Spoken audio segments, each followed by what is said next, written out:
Hello, David Barron here, also known as Dantalian Jones. I wanted to just sort of reach out, say hi for a couple reasons. One of them, you notice I'm wearing my traditional hat that you may be very familiar with.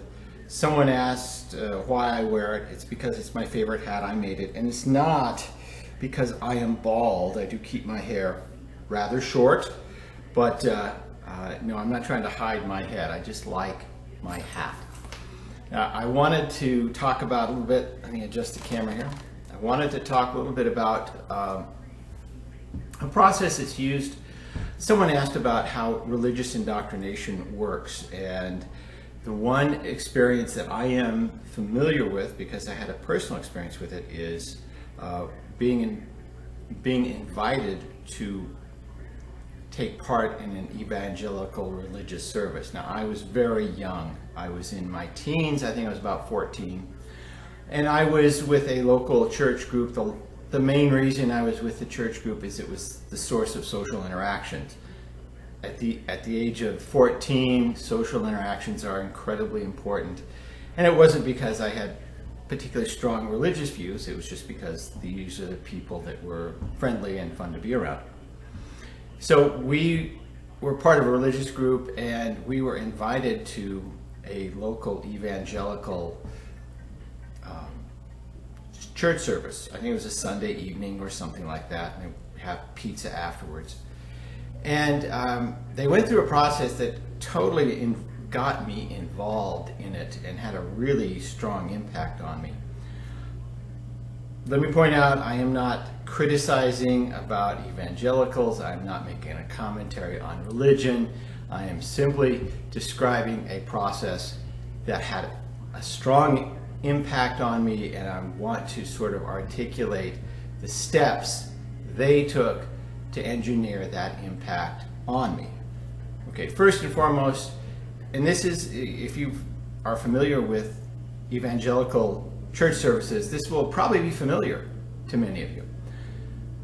We go in, there's singing, there's lots of testimonial about people who are, accepting Jesus into their life in this particular case, and how their life has changed, how it used to be terrible, how so much more it's better, and then very positive music interspersed. This is incredibly common with modern evangelical services. And then there's a point where, after all of this, so much of the stories that they said were things that anyone can relate to. Certainly there are enough stories there that one of these you can relate to. And then they follow it up with a prayer. And of course, when you're praying, they ask you to bow your heads and close your eyes. And so your eyes are closed, you are assuming everyone else's eyes are closed as well. And they just ask anyone in the audience during this prayer to raise their hand if this is the type of grace they want to experience in their life. At that particular time, I thought it was really cool. I raised my hand, I put my hand down, and then they did the tricky part, which is I think it was after the prayer had ended, they asked everyone who had raised their hand to come forward and, in their words, accept Jesus Christ into their life as Savior.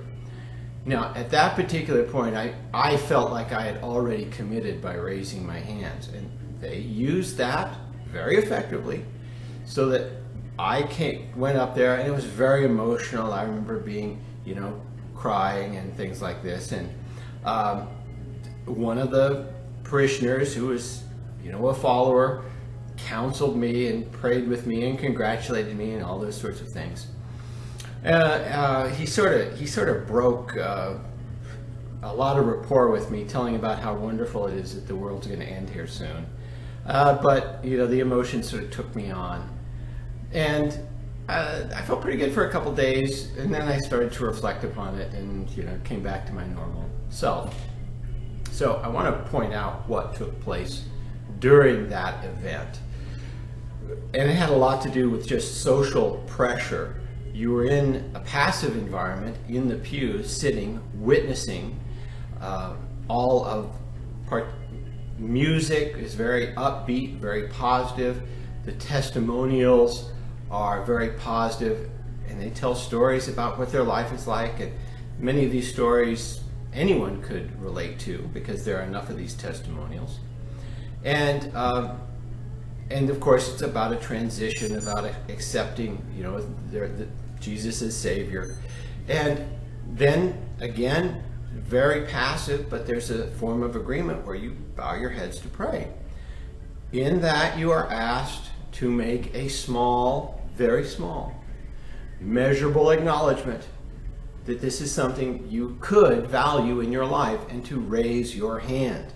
And once you raise your hand in that context, you have made a commitment of sorts. They ask you to lower the hand, and then when the prayer is over, they ask anyone who has raised their hand to step up and make a commitment to the community, to everyone that is here, that this is what you want. That if you haven't accepted Jesus in your life as Savior, now is your time to walk your talk. You said it silently with your hand up and everyone's eyes are closed, but now is your chance. And that pressure is what brings people up to stand to the front and be welcomed in. So again, it has a lot to do with just social pressure, and then Cialdini's rule of consistency. Once you make a small movement in one direction, you are much more likely to stay committed to that movement in any further direction, and certainly worked in that particular case. So I'd love to have any sort of comments and see what sort of comments happen. If you are part of that particular religious movement, I'd love to hear your words. Again, I am not criticizing it, I am just describing it. And if you have questions, thank you very much. I think it's a great opportunity, I should do this now, to plug my book, Mind Control Language Patterns, by my pseudonym, Dantalion Jones.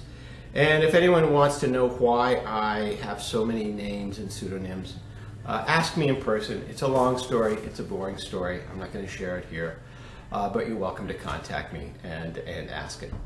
So guys, thank you so much. I hope this has been entertaining. I want to hear your comments, like and share, blah blah blah, all that sort of stuff. Take care. Bye.